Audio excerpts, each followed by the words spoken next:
Welcome to the Manager Matt podcast show. The show is designed to give you solutions to your day-to-day management and leadership problems. It's hosted by Matthew Haddock, a frontline manager and leader with over 25 years of experience. If you're ready, then let's get on with the show.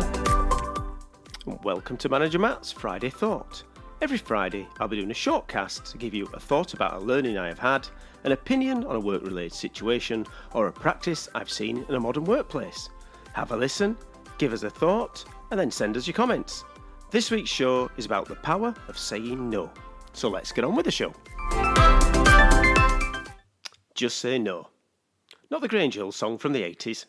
Now that's showing my age. Grange Hill, for those who don't know, was a children's TV show set in a school in the 1980s. A must-watch for the time. And one of the storylines was about a boy who got into drugs called Zammo. The follow-up anti-drug campaign and chart single was Just Say No. I'm not going to sing it. Look up on YouTube. But we digress. So today's show isn't about the 80s pop culture, but a tactic too many people, in my opinion, overlook or don't want to face.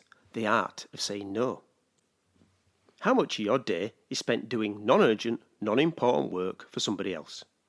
How many people think they can put in meetings in your calendar at whatever time and expect you to drop everything and come running?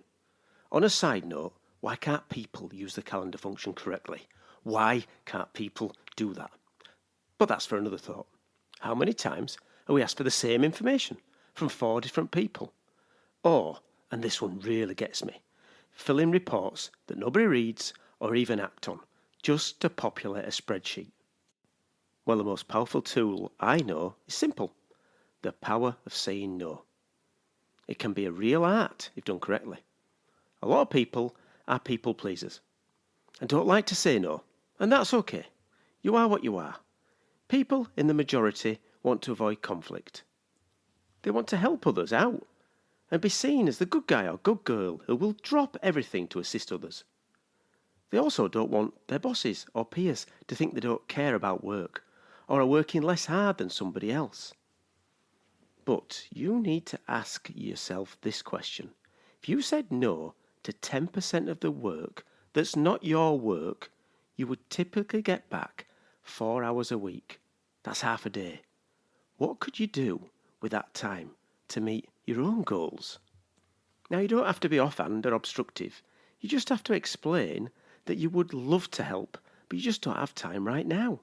Tell them you do it in a day or so and see what the reactions are. So do you think you could say no? Could you push back a bit more? Free your time and see what you could achieve?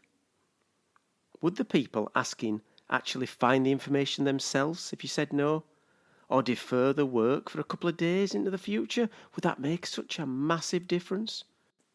Would the work world really stop turning if you said no and stopped saying yes? So to return to Zammo at the end, maybe we should all take a leaf out of his book, as he said it so well all them years ago. Just say no, no.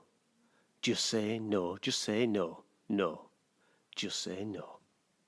Well, thanks for listening to my Friday Thought. Now it's over to you to send me your thoughts. Okay, that's it for Manager Matt this week. Thanks for listening and goodbye. Thank you so much for listening to this Manager Matt podcast.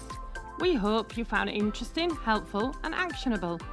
One last thing, please leave a quick review on iTunes or with your podcast provider, as it helps to spread the word of Manager Matt.